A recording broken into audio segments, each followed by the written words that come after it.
Okay, I need to bring you some breaking news that we're getting in just in the last few seconds. The Israeli army has officially announced that it has killed the head of Hezbollah, Hassan Nasrallah. So that is the head of Hezbollah, Hassan Nasallah, has been killed. That is a confirmation by the Israeli army. They had said that this had been their target all along when they were bombing that Beirut neighborhood over the course of the night. Let's go straight to Stephanie Decker.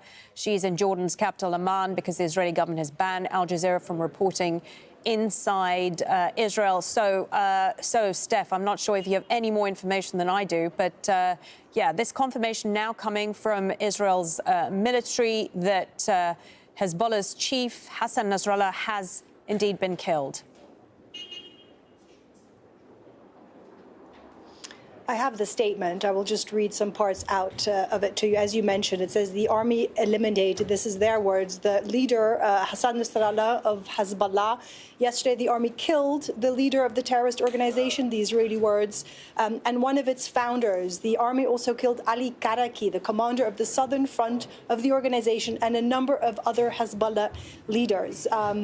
It goes on to say Air Force planes with precise intelligence guidance from the security establishment raided what they said at the time, Hezbollah's central headquarters located underground, of course, in that densely populated area of Dahia. When those strikes hit 10 or 12 in quick succession, when we watched that unfold, there was no doubt that the target was a major one.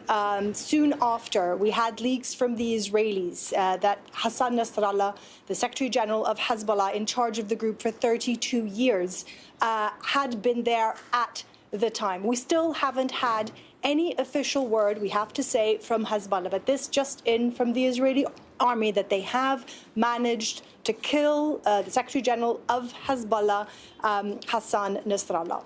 So, Stephanie, this is something we've been reporting throughout the morning, that this leader, Hassan Nasallah, Hezbollah leader, was the target of those strikes on Beirut. Now this confirmation from the Israeli military, you've just confirmed with that statement there.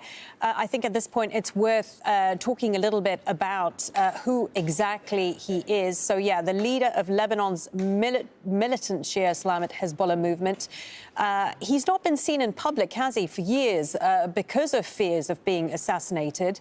What more can you tell us about him and the significance of his death, if it is indeed confirmed by Hezbollah?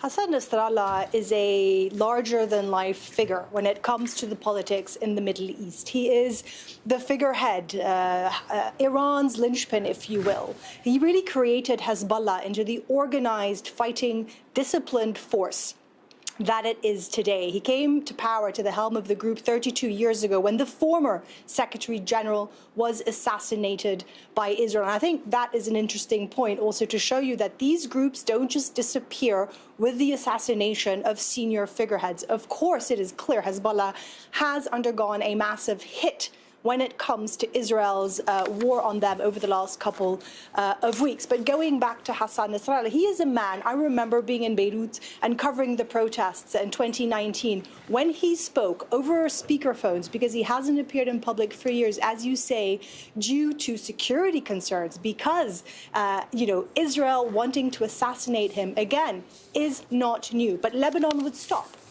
Everybody listens to Hassan Nasallah, whether you like him or not. And over the years, Hezbollah has in Lebanon lost its support, if you will, of the people, especially when they started fighting in Syria. Many Lebanese thought this is no longer our fight. You are representing Iran. You are not representing us. There was also a lot of anger among parts of the Lebanese society when Hezbollah entered in support of the Palestinians of Gaza on October the 8th. Many Lebanese friends I've been speaking to will tell you this is not our fight, as much as they support the Palestinian cause, because Lebanon has its own problems, because the Lebanese have lost all their money, because the Lebanese have their own struggles. It is hugely significant, certainly. We cannot underestimate the turning point in the Middle East, in the geopolitical situation, when it comes to this assassination of Israel, it is a massive blow. We are going to have to wait and see what Iran is going to do. We're going to have to wait and see how it affects